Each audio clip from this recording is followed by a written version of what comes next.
Arrest చేయడం కూడా. So అసలు ఈ రాజకీయ రభస రాజధానికి హాని, అక్కడ రైతులకి నష్టం చేస్తున్నారని చెప్పేసి వైసీపీ వాళ్ళు కూడా వ్యాఖ్యలు చేయడం జరుగుతుంది. ఎలా చూడండి? అమరావతిలో మన జరిగిన పరిణామాలు అవాంఛనీయమైనవి. అంటే రాజధాని మళ్ళీ పట్టాలు ఎక్కాలి, ఏదో నిర్మాణం జరగాలి. చంద్రబాబు చెప్తున్నట్టు ప్రపంచ స్థాయి ఇవన్నీ ఎట్లా ఉన్నా కానీ ముందు ఒక 10-12 ఏళ్ల నుంచి అలా ఉన్న రాజధాని పూర్తి కావాలి కదా, ఆ ప్రక్రియ జరుగుతుంది. అందులో కొన్ని సమస్యలు ఉన్నాయి ఖచ్చితంగా. రైతులకు సంబంధించి వాళ్ళ ప్లాట్లు ఇవ్వడంలో కానీ, పరిహారంలో కానీ, రోడ్ల కోసం తీస్తున్నది కానీ ఇవ్వని వాళ్ళు, ముఖ్యంగా పెనుమాక ఉండవాలి. వీళ్ళు గతంలో కూడా మేము భూములు ఇవ్వము, మాకు కావాలంటే రోడ్డు వరకు ఇస్తా కానీ మిగిలినది మేము ఇవ్వమని చెప్తున్నారు. నిన్న గతంలో 2-3 సార్లు సమావేశాలు జరిగినప్పుడు కూడా వీళ్ళు బహిరంగంగానే చెప్పారు. మీడియా అంతట్లో కూడా అది వచ్చింది.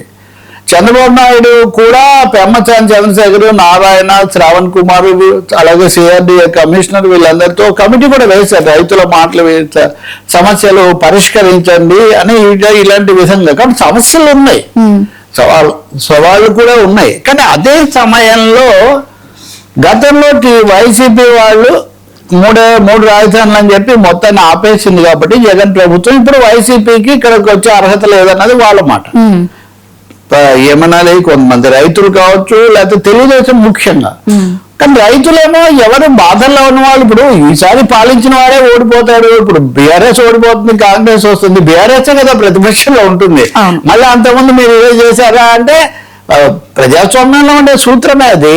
ఇప్పుడు వాళ్ళు జగన్మోహన్ రెడ్డి దగ్గరికి వెళ్ళారు, ఆయన అప్పుడు విన్నాడు, మీకు తోడుగా ఉంటారని ఏదో చెప్పాడు. మొత్తాన్ని మొన్న వాళ్ళు రైతుల ఫిర్యాదు ఏంటి, మేము భూములు ఇవ్వకపోయినా మా భూముల్లోకి నీళ్లు వదులుతున్నారు, మమ్మల్ని ఒత్తిడి గురి చేయడం కోసం కొండవీటి వాకు నీళ్లు వచ్చేటట్టుగా చేస్తున్నారు, మేము ఇవ్వని భూముల్లో కమర్షియల్ ప్లాట్లు, మేము రిటర్నబుల్ ప్లాట్స్ వేసి ఇస్తున్నారని వాళ్ళ ఫిర్యాదు.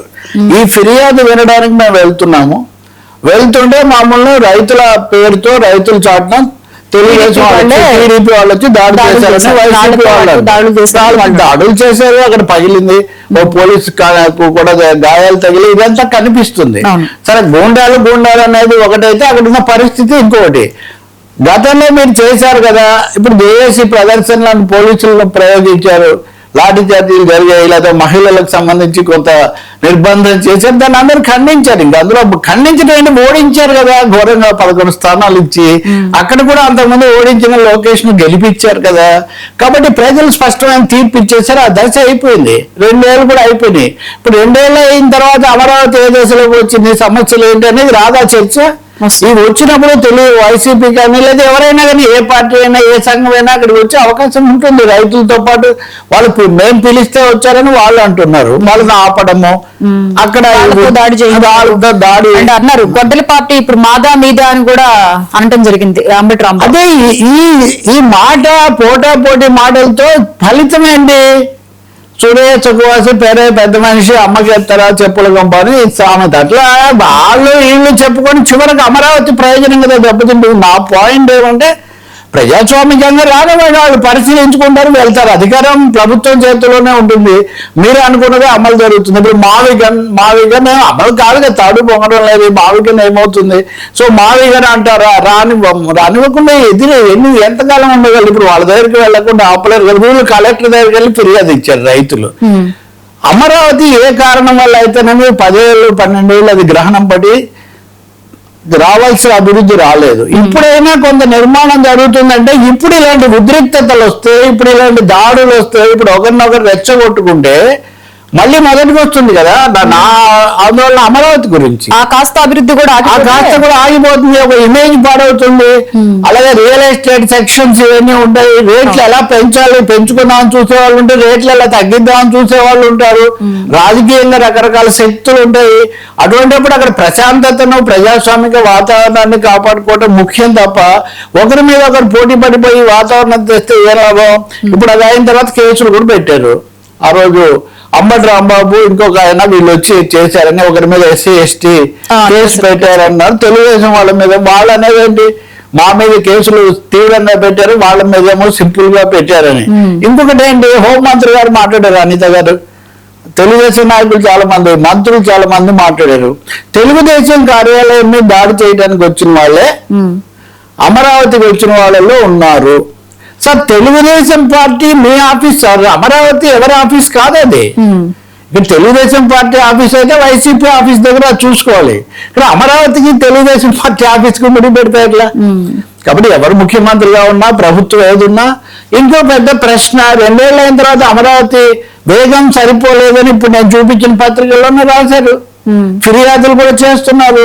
కమిషనర్లను ఎందుకు మ్యూజికల్ చైర్స్ లాగా 4 కమిషనర్లను మార్చారు లాంటి ప్రశ్నలు వస్తున్నాయి. రైతులు ఏమనెత్తున్న ప్రశ్నలు నిజమా కాదు? ఇప్పుడు రోజు భూములు ఈ రోజు కూడా పెద్ద జాబితా ప్రకటించారు. కేబినెట్ జరిగిందంటే 10 సంస్థలకు 20 సంస్థలకు భూములు ఇస్తున్నారు. నాదెళ్ల మనవారు కూడా ఇలా ఈ కాకుండా వేరే చేస్తే మంచిదేమో హోటళ్లకు అంటే కూడా చంద్రబాబు వాళ్ళు ఇవ్వకపోతే ఎవరు వస్తారని అన్నట్టుగా కూడా మనం వార్తలు చూసాం. అటువంటిప్పుడు రైతుల పట్ల అదే ఔదార్యం ఎందుకు ప్రకటించట్లేదు? మీరు రైతులకు న్యాయం చేస్తే రైతులు వచ్చి బలపరుస్తారు కదా. ఈ ఉద్రిక్తతలు ఘర్షణలు ఎందుకు అసలు? వేల కోట్లు కూడా తీసుకొచ్చి అభివృద్ధి పేరుతో వేల కోట్లు కూడా దారి మళ్లిస్తున్నారని చెప్పి వైసీపీ ఆ వ్యాఖ్యలు చేయడం కూడా జరిగింది. అంటే వైసీపీ వాళ్ళు ఆరోపణ చేస్తున్నారు అవినీతి జరిగింది, అవినీతిని అడ్డుకుంటున్నాం కానీ అమరావతిని ఈ రైతే చెప్తున్నారు మేము పిలిస్తే వచ్చారు అని. మాజీ ముఖ్యమంత్రిని అది మాజీ ఎమ్మెల్యేలను మంత్రులను పిలవచ్చు, రాకూడదు. ఇంకా శాశ్వతంగా ఇప్పుడు ఉదాహరణకు తెలంగాణలో పవన్ రాకూడదు, అక్కడ వీళ్ళు రాకూడదు, ఇది పిలిస్తేనే వచ్చారు వాళ్ళంతటి వాళ్ళు కాదు. సాంబ్రెడ్డి అనే రైతు చేనుకి ఏం చేశాడంటే 2 వైపులు కొండ తీశాడు, 2 వైపులు వాగుంది. ఆయన చేనుకి వెళ్ళాలంటే దారి లేదు. చేనుకి దగ్గర కాలం దొంగకొచ్చారు. దగ్గర కాలం దొంగకొస్తే ఒడ్లు పడుతున్నాయి. ఒడ్లు పడితే చేలోకి వెళ్తానికే వీళ్ళు లేదు, పుట్లో కూడా దగ్గరలోకి. ఆ విధంగా జరుగుతుంది. రైతులందరికీ ఇబ్బందిగా ఉంది. మేము పోతేనే వాళ్ళు మా దగ్గరికి వచ్చారు. వాళ్ళంతా వాళ్ళు వచ్చింది కాదు.